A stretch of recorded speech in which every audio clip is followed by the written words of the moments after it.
Hey folks, Rob here. This is the third gun in this series of my brother's guns. This is a gun he just purchased recently, and it has not been fired yet. And he loaned them to me to a couple of his older guns, and he brought this one along. And so we're gonna just give it a quick cleanup before firing, and then we're gonna take it out and put its first shots through it. So what he bought was the Ruger Wrangler. He actually fired my Ruger Wranglers, and he liked them so well. He got this one, picked this up at Caskey's. You can see there what he paid for it. Good deal at Caskey's. They always have pretty good deals. Same old fare in the box you always get, but this is the silver one, which is one of the ones I originally wanted. I bought the burnt bronze one first because when they first come out they were extremely hard to get, and it's the only one I could get. But I really wanted the black and the silver, so I ended up with the black one. But the silver one I still haven't got. And now they got them in a bunch of other colors. So anyway, we're just gonna give this gun a little cleanup. I know it's brand new, so it's probably got the packing, the oil that come from the factory, but we're just gonna give it a little cleaning here and lube it up a little bit with some CLP. It was probably test fired at the factory, so we're gonna get all the factory lube off of it and anything that might be on it. Just get it ready for it. And of course I will clean these again after we fire them, because we're gonna shoot all these guns. We didn't borrow them just to clean them and look at them. We're going to see what they'll do. And, of course, I know the little Ruger Wranglers are pretty decent little guns. Probably not the most accurate gun of this type.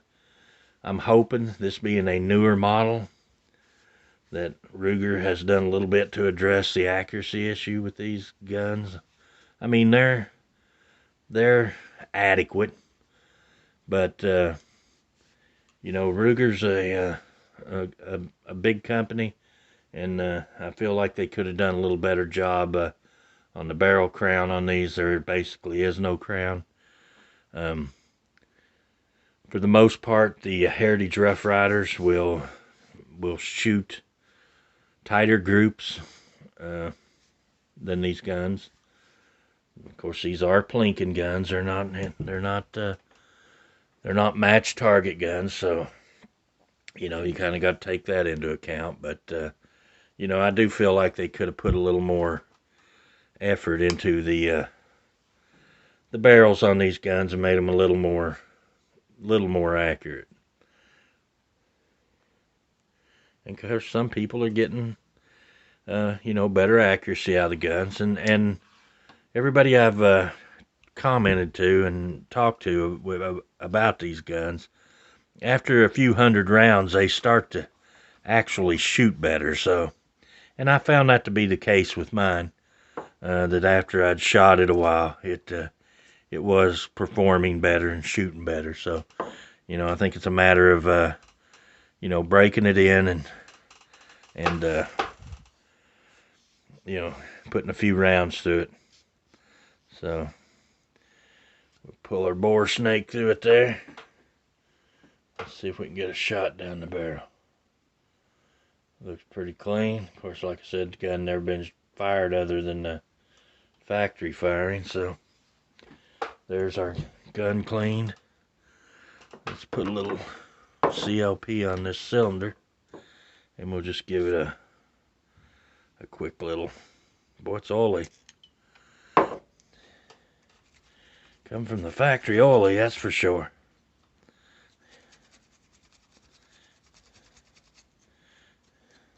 There was no shortage of oil on this one.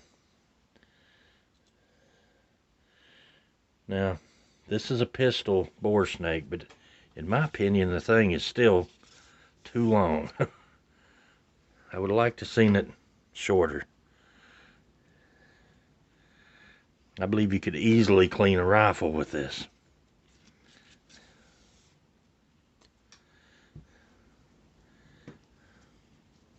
Wind's blowing out there today. I worked last night and took a couple 3-hour nap. I was pretty excited about getting up and shooting these videos. And if the wind dies down, I may try to take them out of here after a while and put some rounds through them and do the shooting portion of this today. Tomorrow's Easter Sunday, so we're going to have a little Easter Sunday dinner, and I hope everybody has a nice Easter Sunday and gets to spend time with their families. And you know, Easter's about the resurrection of Christ, and you know, he died on the cross so we could be saved and redeemed. And although I do try to be a Christian man, I fall short a lot. I struggle, as a lot of people do, to live the kind of life I should. Not that I do anything really bad, but you know,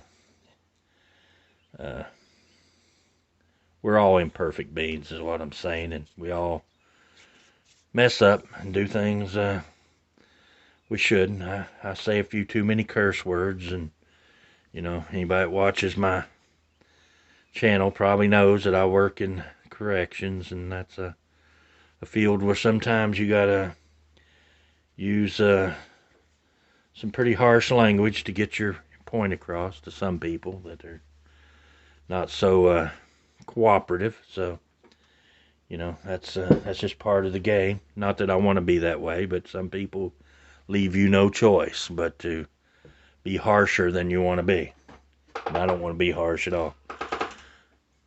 So anyway, there's all of our components clean. So we've cleaned up. I am going to take a little drop of CLP and put it right here on the hand. I'm going to put a little drop right here on our lock there. Maybe a little bit on that door there. That's a little stiff. So we'll work our action a little bit. We don't want this overly oily. I don't want it dripping with oil. But it is a new gun, so. And I'm going to put a drop right there on the side of the hammer.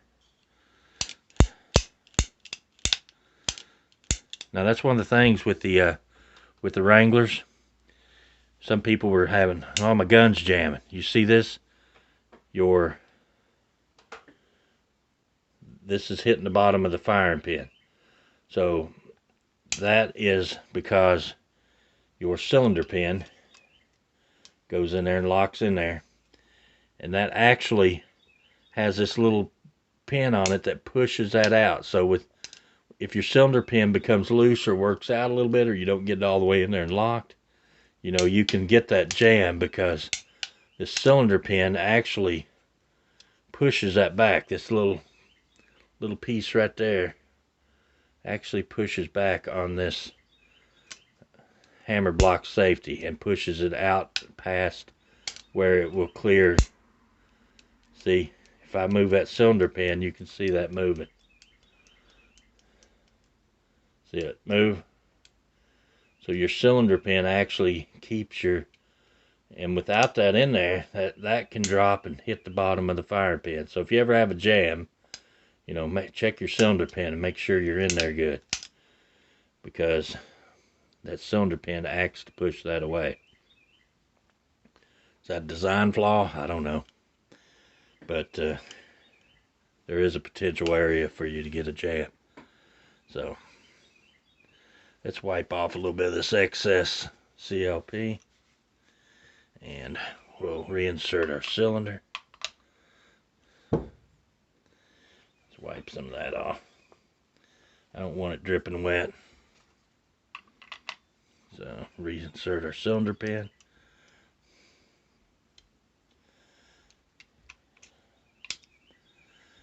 And there is our Wrangler ready to go for its maiden voyage. I asked him, I said, you sure you want to let me do the first shots? And he's like, yeah, he didn't care. There's your sight picture. I don't know how well I'll be able to pick up that silver on silver, but, you know, especially on a light target. So anyway, there is the Ruger Wrangler, cleaned and ready for its first shots. Anyway, guys, I'd like to thank my brother Elwood for loaning me these guns to do these videos on. I know there's probably 1,000 videos out there on the Ruger Wrangler, but you know what? If there's that many out there, one more won't kill them. So somebody might find this useful, entertaining. Who knows? But I do appreciate everybody that watches, and I appreciate your tools and targets for recommending this little. Oh, it did come with this little case with this T-handle that you can put that through and use that to pull through. Not that I needed it. It went through fairly well, but that is a nice little addition. Come in that nice little box. And tools and targets. Thank you for putting me onto that. Something I was looking for. And I do appreciate everybody for watching my videos and taking the time to leave comments and thumbs ups. And if you're not a subscriber, feel free to subscribe. I do appreciate everybody. And until the next video, we'll see you later.